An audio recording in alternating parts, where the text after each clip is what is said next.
Dans ma vidéo sur Poison Ivy 3, je disais que je gardais ce film-ci pour une occasion spéciale. L'occasion spéciale est arrivée. Poison Ivy 2, Lily, c'est un film que j'ai vu vraiment souvent quand j'étais ado. Vraiment, vraiment souvent. Et ça, c'est pour deux raisons principales. Deux grosses raisons principales. Premièrement, l'histoire. Alyssa Milano joue le rôle d'une jeune fille timide qui débarque dans la grande ville où elle est amie avec une fille noire et elle endure les enneries d'une petite bitch. Éventuellement, elle va découvrir son pouvoir de séduction et elle va devenir une slut en commençant à fumer et en mettant du rouge à lèvres foncé. Anne Gourceau et Alyssa Milano ont fait le même film 2 fois. Mais l'histoire de Lily est vraiment plus intéressante, elle est plus réaliste et plus psychologique. Ce qui incite Lily à devenir une slut, c'est pas un vampire ou une force surnaturelle. C'est elle-même en fait, avec l'aide du journal intime d'Ivy. Oui, Lily trouve le journal intime d'Ivy. Un journal intime qu'on l'a jamais vu écrire dans le premier film. C'est le genre de suite qu'utilise le journal intime de l'héroïne du film précédent, mais souvenez-vous que dans le troisième film, ils ont fait pousser une sœur à Ivy. Ça fait que... qu'est-ce que c'est moins pire? En parlant du troisième film, c'était vraiment un copier-coller du premier, avec plus de sexe puis plus de mort. Le deuxième, il va ailleurs complètement, puis ça, j'aime ça. La jeune et timide Lily arrive en Californie pour suivre un cours de peinture. Lily est mal dans sa peau et elle aimerait être quelqu'un d'autre. Alors quand elle tombe sur le journal d'Ivy, elle a envie de devenir cette personne-là, cette séductrice-là, cette personne-là qui a peur de rien. Pour avoir été un ado timide, je peux m'identifier à ça. Je veux dire, quand on est timide, on regarde souvent les personnes qui sont extraverties avec envie. On a envie d'être quelqu'un qui se fait des amis facilement, on a envie d'être quelqu'un qui aborde les inconnus de façon aisée. Ça fait que Lily arrive avec ses affreuses rallonges capillaires, puis là tu le sais qu'elle va finir par se couper les cheveux. Ouais, première chose à partir, les cheveux. Lily se trouve une job de gardienne à temps partiel. Surprise, son nouvel employeur est Donald, son prof de peinture. Donald est aussi un pervers.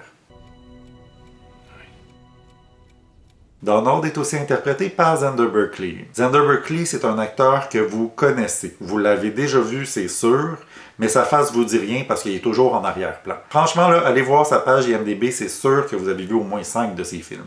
Très rapidement, ça devient clair que Donald veut se taper son étudiante, mais Lily est timide, innocente, elle s'en rend pas compte. Tout de suite. Fait conne. Lily préfère plutôt flirter avec grosse raison numéro 2. Jonathan Sheck. Ok, time out. Jonathan Sheck, oui, ça se prononce Sheck, est né le 10 septembre 1969 au Maryland. En 1989, les Chippendales avaient les yeux sur lui et le voulaient dans leur troupe. Mais son père lui a fortement suggéré de viser plus haut.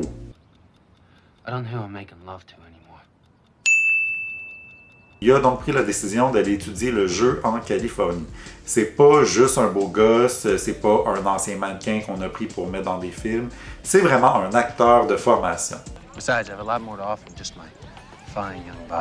Mais c'est aussi un très beau gosse. J'avais 13 ans quand j'ai vu Poison Ivy 2 la première fois, puis je suis complètement tombé en amour avec ce gars-là. Jonathan Sheck, c'était ma première obsession. Des années avant Kyle Lupo. Et à mon plus grand bonheur, c'est un acteur qui travaille quand même pas mal, donc il y a beaucoup de matériel à se mettre sous la dent. Une chance qu'on vit à des kilomètres parce que je l'aurais tellement stalké. Encore aujourd'hui, je suis sa carrière de très près. On n'oublie jamais un premier amour. Ok, j'imagine que je devrais revenir au film. Jonathan Sheck joue le rôle de Graydon, un jeune sculpteur qui tombe sous le charme de Lily, même avant qu'elle devienne sexy. Ouais, je veux dire, c'est quand même Alyssa Milano, là, mais je veux dire avant qu'elle fasse She's All That.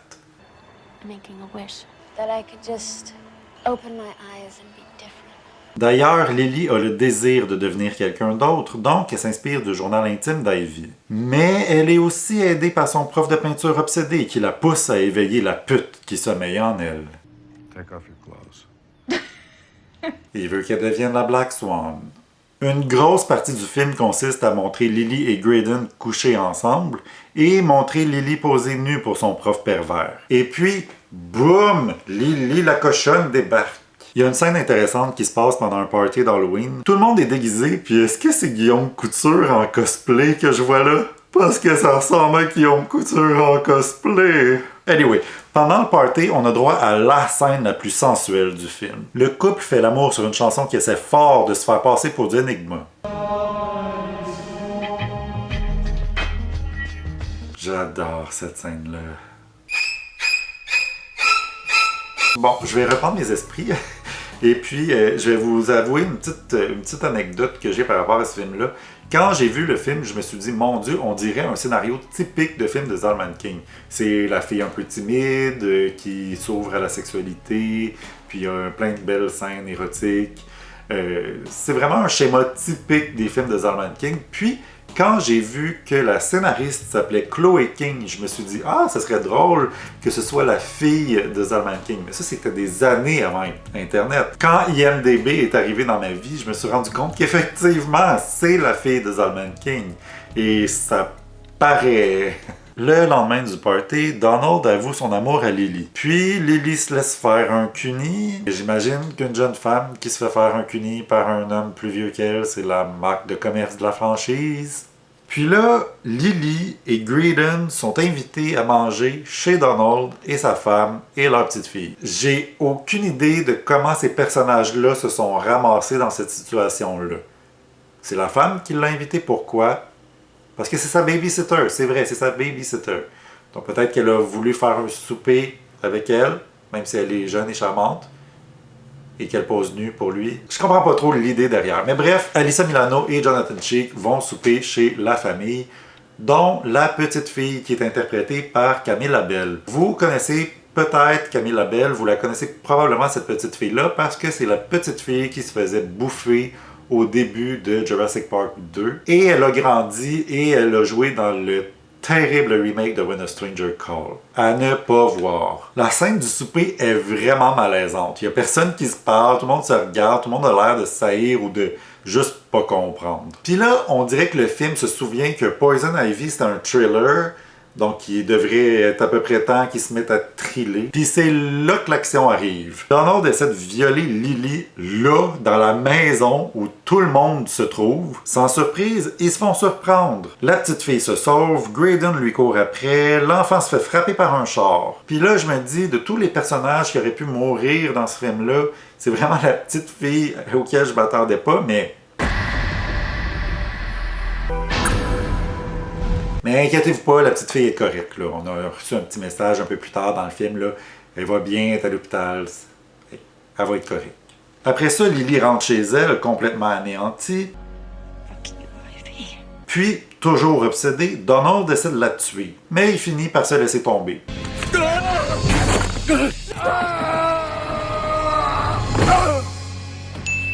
Puis tout ce que je viens de vous raconter, là, ça se passe en 5 minutes. Le film finit avec Alyssa Milano qui a un long monologue. En gros, ce qu'elle dit, c'est qu'elle a essayé d'être quelqu'un d'autre et puis elle s'est perdue en chemin. Et puis elle avoue son amour à Graydon. I love you. Et puis Graydon refuse de la laisser partir. I love you. Wow, le cue musical! En gros, j'aime beaucoup le film. J'aime son aspect sensuel, évidemment, je suis un pervers. Mais j'aime beaucoup l'aspect... le personnage d'Alyssa Milano, en fait. J'aime beaucoup le fait qu'elle soit une jeune fille timide et qu'elle se cherche elle-même et qu'elle se perde en chemin.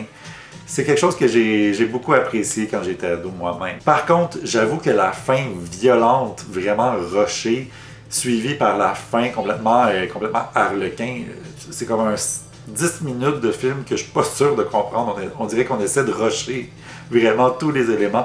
Mais hey, ça m'empêche pas de l'apprécier, au contraire. Quand j'étais ado, je m'identifiais au personnage de Lily et j'étais fou de Jonathan Cheek. Je suis encore fou de Jonathan Cheek. J'en veux encore.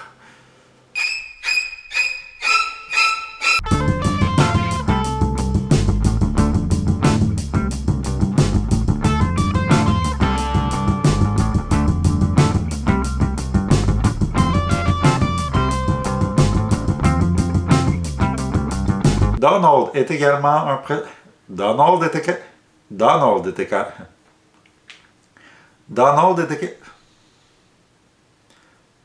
Donald est aussi un pervers.